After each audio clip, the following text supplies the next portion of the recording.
नमस्कार दर्शक बंधु। आज आपण मानक मो गपपेड़ी चैनल को स्वागत करुच्ची। आज मो गपपेड़ी रे अच्छी गोटे सुंदर कहानी परी राइज कथा। आसंत डेरी न करी गपटी को स्टार्ट करिबा। पाहांता राति रे आकाश रे खंड खंड बादल सबु भासी बुलु थाए। ता सांगकु ठंडा पवन भी उत्तर दिगरु बहु थाए। लागु थाए जेपरी निश्चय वर्षा हेबो। तेणु आकाश खूब भयंकर देखा जाउछि। एही समय रे सोमुर माँ सोमु को कहिले, तोर काली जन्मदिन, जिनिस पत्र सजाड़ू सजाड़ू आसी पाहांता राति हेलाणी। चाल एथर आमे सोइबाकु जिबा। प्रभुंक दयारु काली वर्षा न हेउ, नहेले आमे बहुत असुविधारे पड़िबा। तोर सांगसाथी माने एठाको आसीबाकु बहुत हैरान हेबे। बापांक सांगसाथी माने किंतु निश्चय आसीबे, हेले दूर बंधु तो मोटे आसी परिबो नाही। एहा सुनी से सोमु कहिला, मु ठाकुरंकु जणाउछि जेमिति काली टोपाए भी वर्षा न हेउ। तापरे माँ पुओ दुहे सोइबाकु गले। सोमु को शीघ्र निद लागिगला, तेणु से घुंगुड़ी मारिला। तापरे से सुंदर स्वप्नटिए देखिला। तार जन्मदिन होछि। ता भोजी रे विभिन्न प्रकार सुमिष्ट जिनिस प्रस्तुत होइछि।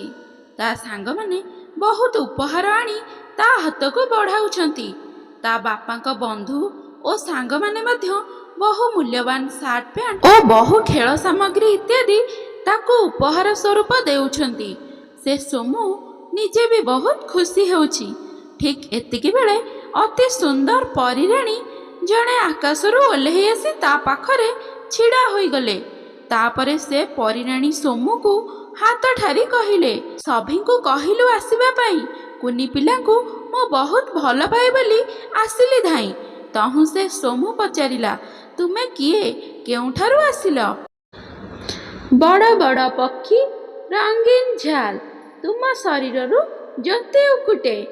थाटी सुंदर सुना मुकुटे, केतेगो सुंदर दिशुच तुमे, आसी अछ तुमे मरत भूमे। परिराणी कहिले, तुम जन्मदिन राति पाहिले, परी राइजरू आसिली भले। आम राइजटी बहु उच्चरे, तियारी से हीरा नीला मोतीरे। सुना रूपा फूल सेठारे फुटे, मिठा मिठा फल गछ दी पटे। आमे आनंदरे उड़ू आकाशे, जहा चाहू करू मनोहर से। ये सबु कथा सुनी सोमुर मन अत्यंत खुशी होईगला। परिराणी तार हाथ धरी उठाई देले।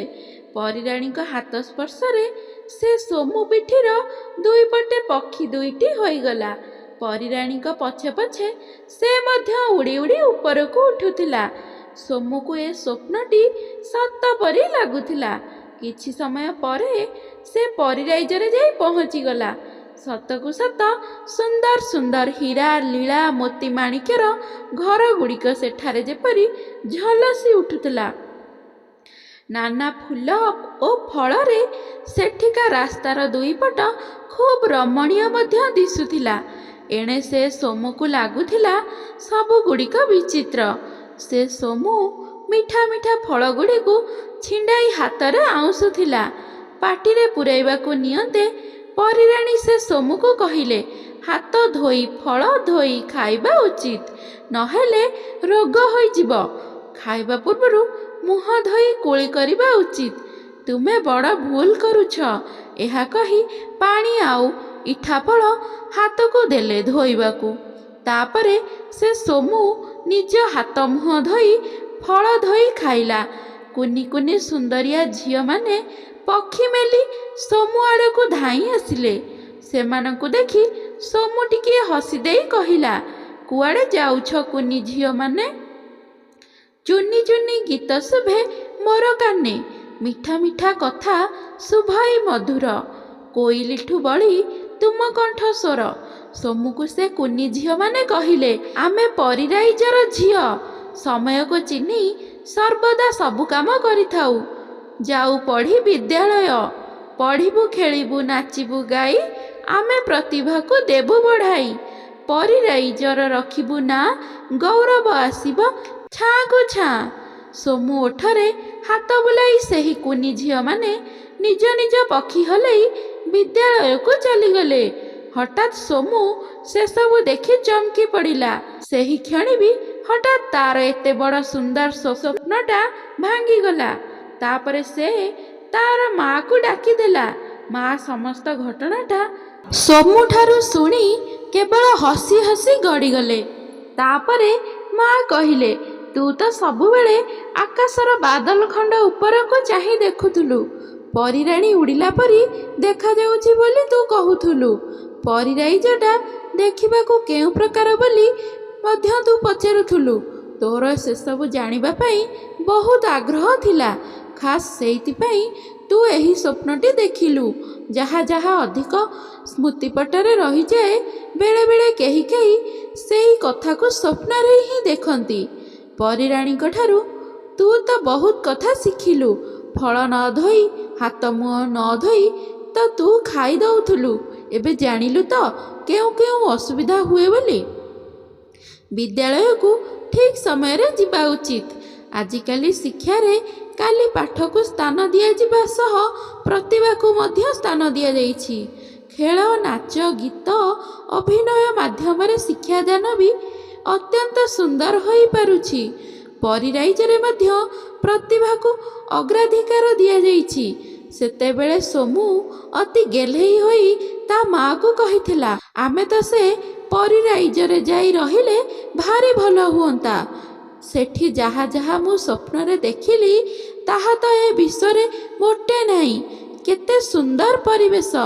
କୁନି କୁନି ସୁନ୍ଦରିଆ ପରିରାଣୀମାନେ ହଲି ହଲି ଯାଉଛନ୍ତି।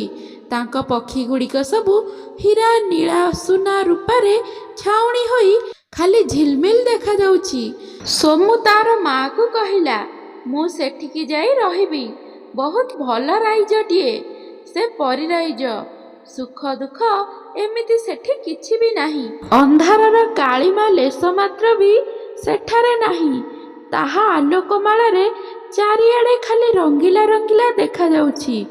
ତହୁ ମା ସୋମୁକୁ ବୁଝାଇ ଦେଲେ, ଆମ ରାଜ୍ୟ ଆମକୁ ଚଳିବା ପାଇଁ ସବୁ ସୁବିଧା ଦେଇଥାଏ। ସ୍ୱପ୍ନଟି ଦେଖି ତୁ ଏପରି ଆଶ୍ଚର୍ଯ୍ୟ ହୋଇଯାଉଛୁ। ସେ ହେଉଛି କଳ୍ପନା ରାଜ୍ୟ। ସ୍ୱପ୍ନରେ ଦେଖି ତୁ ଏକଦମ ବିଭୋର ହୋଇଯାଇଛୁ। ତୁ ବଡ଼ ହେଲେ ବହୁତ ପାଠ ପଢ଼ି ବିଶ୍ୱକୁ ଛାଡ଼ି ମହାକାଶ ବିଷୟରେ ଧାରଣା ପାଇବୁ। ଆମ ବୈଜ୍ଞାନିକମାନେ କେଉଁ ଗ୍ରହରେ ପ୍ରାଣୀ ଜଗତ ଅଛି ସେକଥା ଜାଣିବା ପାଇଁ ସେମାନେ ବହୁ ପରୀକ୍ଷା ନିରୀକ୍ଷା କରୁଛନ୍ତି।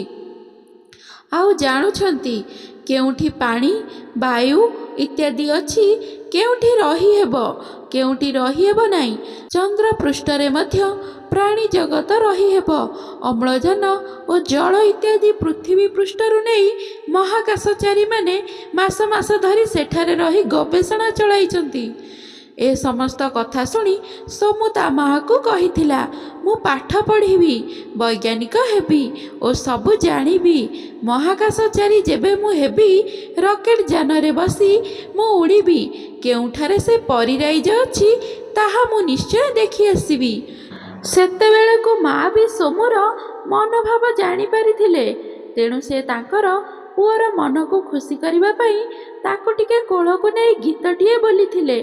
ରାତି ପାହିଗଲେ ଜନ୍ମଦିନ, ପରିରାଣୀ ଗୀତ କରିବେ ଜ୍ଞାନ। ନିମନ୍ତ୍ରଣ ତାଙ୍କୁ ଯେ କରିଛି ମୁହିଁ, ଆସିବେ ସେ ଉପହାରଟେ ନେଇ। ଭଲ ପିଲା ସଙ୍ଗେ ମିଶନ୍ତି ପରି, କେଉଁ ପିଲା ନୁହେଁ ତୋ ସଙ୍ଗେ ସରି।